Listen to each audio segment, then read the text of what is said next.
The franchise tag deadline is 8 hours away, 4 p.m. Eastern time. Let's run the hurry up here, Schefter. Go through some of huge decisions that are on the table today. Daniel Jones could be one of the first big pieces of the quarterback puzzle of the offseason. What do we need to know? Greeny, they're meeting today to decide whether or not to place the franchise tag or the transition tag on Daniel Jones. In the end, ultimately, my guess would be that if they can't get a deal done by 4 o'clock today, that they'll put the transition tag on Daniel Jones, which will allow another team to sign him to an offer sheet if it chooses, but the Colts would have the ability to match. That's the transition. Franchise tag, they would have to compensate the Colts with 2 first-round picks. Nobody's going to sign Daniel Jones as a franchise player. So that is a big decision they're going to make in Indy. My guess is the transition tag winds up on Daniel Jones. And that means that one quarterback, an interesting one in a lot of ways, would become part of the quarterback carousel because teams out there, if they really wanted him, could try and find a way to get him. He's got the Achilles that he suffered in November. What do we know about his health? He's coming back, and the hope is that he'll be back ready for the start of the season. There's also another team that's lingering there, and as Schefter lays out, the transition tag means someone else can make an offer. The Colts just would have the last opportunity to match that offer. So who would think Daniel Jones? Now, at home you might be like, well, the Jets need a quarterback, and the Cardinals might need a quarterback. I don't see that. The team I would watch as a possible long shot, but also one that could be angling here, the Minnesota Vikings. Remember, Daniel Jones spent half the season with the Minnesota Vikings a year ago. Not only did Sam Darnold leave that building, Daniel Jones left that building. I think the Vikings were surprised the Colts gave Daniel Jones the money that he got last offseason. Keep an eye on the Vikings if the transition tag is applied.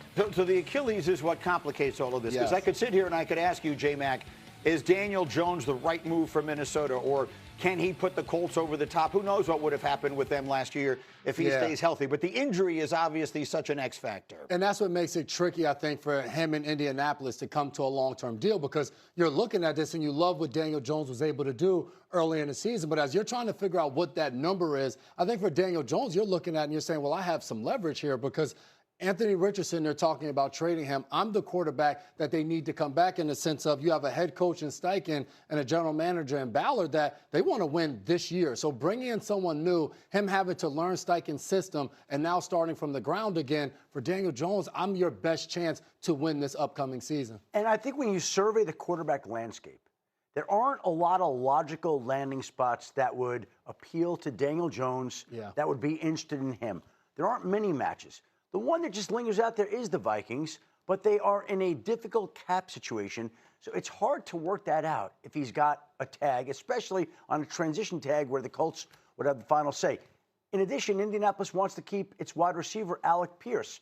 So somehow if they can get a deal done with Jones today, they could tag Pierce, or they could tag Jones and then work on a deal with Pierce. But I think either way, the Colts are determined to make sure that both players are back in the building. It's actually ironic, and another GM made this comparison. The Giants had a similar deal with Saquon and Daniel Jones. What do? Do we tag one? Do we let the other walk?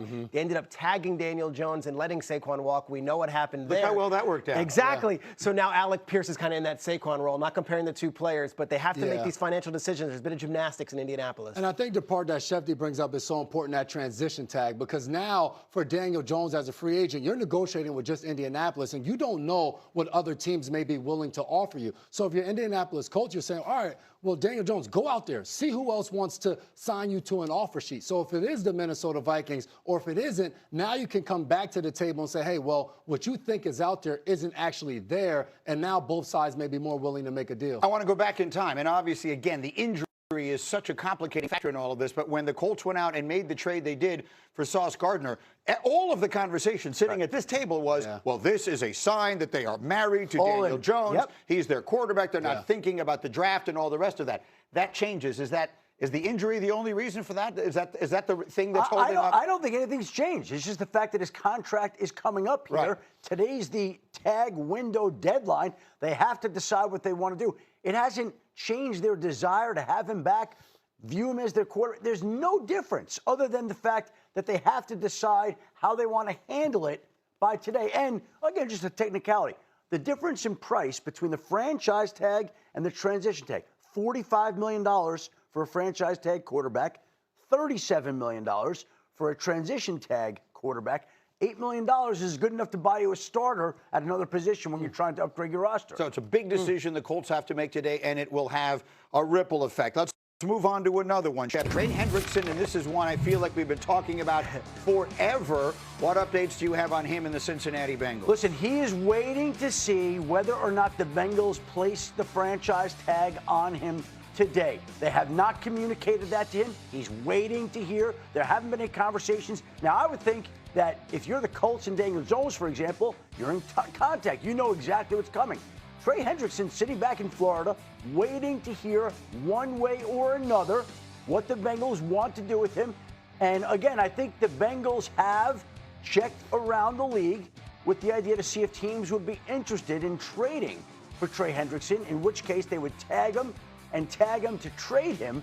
But I don't think that they've sensed a lot of interest in trading for Trey Hendrickson that way. So they have to make the decision about what to do today by 4 o'clock. My guess, and it's a guess because you don't know what the Bengals is, he doesn't get tagged and he's allowed to leave as a free agent. But I know the Bengals have made calls about the tag and trade option, and I don't think they've heard exactly what they would have wanted to hear. But let's underline that last part of that. In the event, so this is what's at stake today, if in the next 7 hours and 53 minutes we don't hear that he has received one of the two tags, correct, then Trey Hendrickson is a free agent. And one of the top free agents available, and somebody that will generate a lot of interest on the open market. We know it's a business, but gosh, if I'm Cincinnati, let the man walk. I mean, this has been such a crazy 2 years. How do you not know at this point? At this point, just let the guy explore his future. Free Trey Hendrickson. Free Trey Hendrickson. I'm going to wear the T-shirt through Times Square today.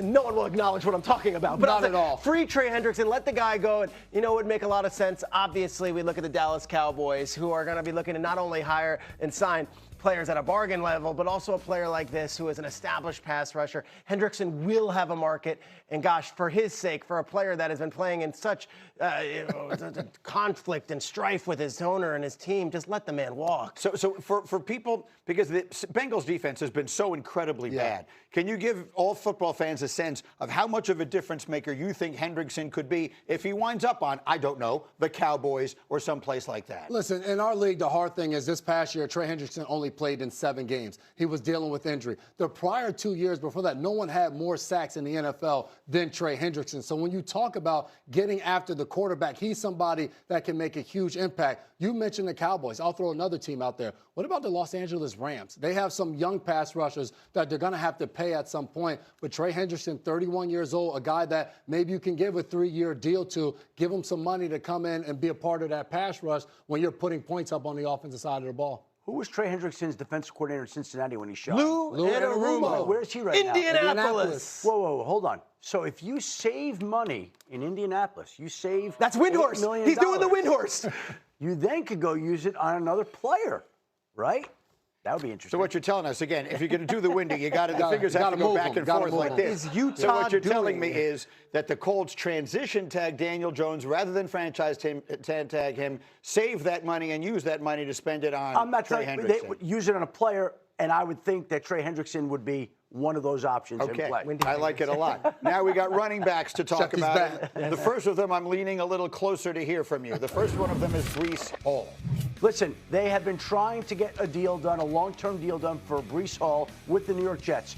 They have not succeeded so far. I do not expect a deal done by the 4 o'clock window today for the deadline, which means the Jets are expected to tag Breece Hall by that point in time. My guess is, Greeny, that they'll put the franchise tag on him and not risk losing Breece Hall in free agency. As for the Seattle Seahawks and their Super Bowl MVP, Kenneth Walker, who also is scheduled to become a free agent. The Seahawks have until 4 o'clock today to make a decision on whether to tag Walker, transitional franchise.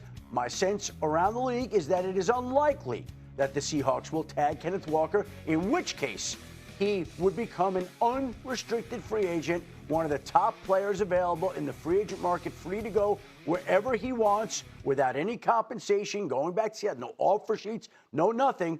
But it looks like he may be allowed the opportunity. I would think he's going to be allowed the opportunity to leave Seattle. You don't see that very often with somebody that meant that much to a team, Super Bowl MVP. I mean, Larry Brown left as Malcolm Super Bowl Smith, MVP. I think, right? Malcolm Smith, the linebacker, left it. But Kenneth Walker was a focal point of their offense, and they have Zach Charbonnet coming up for torn ACL. So they're going to have to address the running back market somehow if and when Kenneth Walker leaves. And so Breece Hall, if he becomes on the running back market, and Kenneth Walker, who we're now saying we expect to be on the running back market, what teams are expected to be in on this? Kenneth Walker's an interesting one. He's hired a new agent right before the playoff run, so that was striking gold at the right time. You would think if he's a free agent, he has a Super Bowl MVP.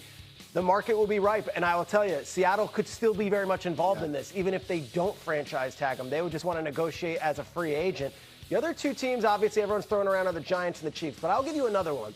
The Denver Broncos are a team to watch in the Kenneth Walker sweepstakes. The Denver Broncos, who have an excellent defense, excellent special teams, and R.J. Harvey as a young running back. That would be one of those yin and yang, put those guys together type deals, thunder and lightning. Kenneth Walker will have a market. It's interesting to me because in the NBA, the draft happens and then the free agency happens. In the NFL, it's the reverse. Someone's going to draft Jeremiah Love. Yeah. That team doesn't need one of these guys, but they don't know. Can't bank on that. Kansas City, for example, can't count on him being there at number 9. And the names we're mentioning, Breece Hall, Kenneth Walker, Travis Etienne, these guys are going to be at the top of the running back market. So I think when you talk about value for these teams, a Kansas City Chiefs who have drafted number 9 in the draft, what value are you putting at that running back spot? Do you want to pay a guy $10+ million in free agency, or would you rather wait and take your chances on a guy like Jeremiah Love? Final word. A lot of great running backs. Breece Hall, I think you brought up Denver. His former running backs coach is in Denver. That would have been a logical fit. That may result in the take. But Breece Hall is not getting out of New York. Yeah. He'll be tagged later this afternoon. Okay, well, I'm not sure if that's good news or bad news for him, but one way or the other, we will continue on this. It's a huge day in the NFL.